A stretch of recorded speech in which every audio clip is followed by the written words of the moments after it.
Praise the Lord.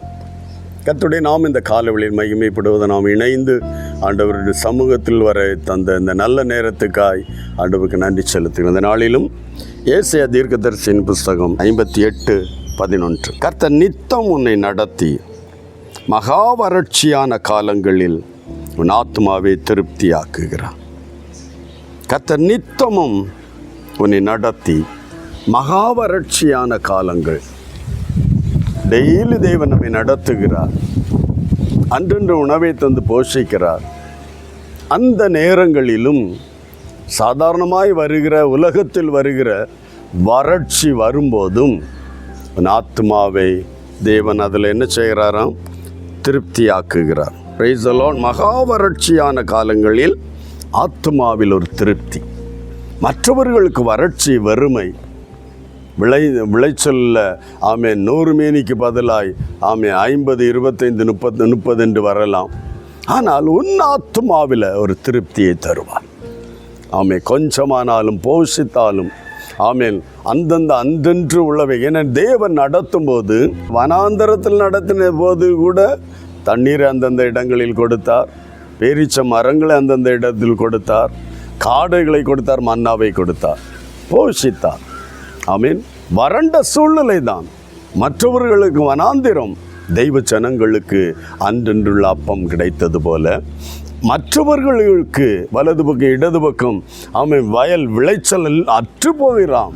ஆனால் உன்னுடைய காரியங்களை கர்த்தர் நடத்துவதால், யாரை நடத்துகிறாரோ, யாரை கரம் பிடித்து நடத்துகிறாரோ அவர்களுடைய வாழ்க்கை திருப்தியாய் மாற்றுகிறது கர்த்தர். ஆகவே தேவன் நம்மை நடத்துவதற்கு ஏதுவாய் நம்மை விட்டு கொடுப்போம்.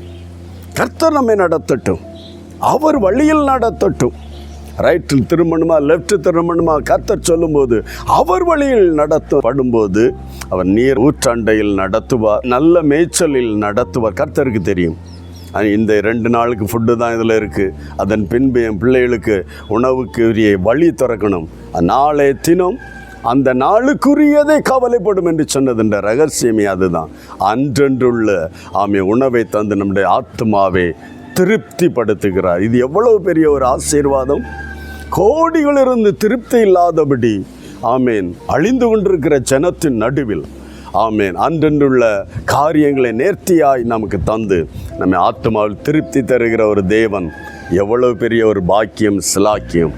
அந்த தேவனை நோக்கி பார்க்கலாம். அன்பு தகப்பனே, இயேசுவின் நாமத்தில் நீர் நடத்துகிற ஜனங்களை வறட்சியோ வறுமையோ இல்லாமையோ ஆனாலும் ஆத்மாவே திருப்திப்படுத்துகிற ஒரு காரியத்தை நாங்கள் தியானித்தோம். அப்பா, நம்முடைய பிள்ளைகள் என்னோடு இணைந்து ஜெபிக்கிற எல்லா தேவ பிள்ளைகளுடைய வாழ்க்கையில் ஒரு ஆத்மாவில் ஒரு திருப்தி வந்தால் நிராசை வருவதில்லை, ஏமாற்றம் வருவதில்லை, ஆண்டவரே வெட்கம் வருவதில்லையே, சந்தோஷம் உண்டாகும். ஆண்டவரே இம்மட்டும் இறங்கினீரே, அந்த திருப்தியோடு உம்மை துதிப்பார்கள், அந்த திருப்தியோடு சந்தோஷமாயிருப்பார்கள். அப்பா, அப்படிப்பட்ட பாக்கியத்தை இந்த என்னோடு இணைந்து ஜெபிக்கிற எல்லா தேவ பிள்ளைகளுக்கும் தருவீராக.